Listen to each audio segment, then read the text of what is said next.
How to share Canva design as a template in WhatsApp. Hello everyone, this is Max. Welcome back to another tutorial video. So let's start without wasting any time. Also make sure to watch this video till the end. So first of all, open up Canva on a device.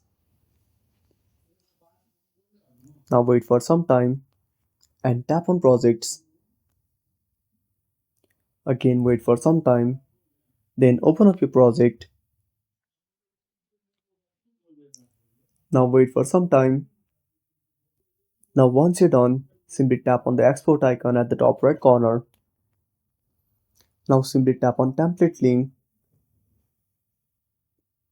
Now tap on try it for free. Now once you subscribe to Canva Pro, you can see your template link in WhatsApp.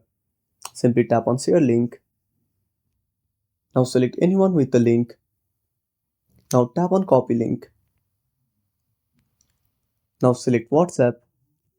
Now select a chat and tap on next. Now tap on send and that's it.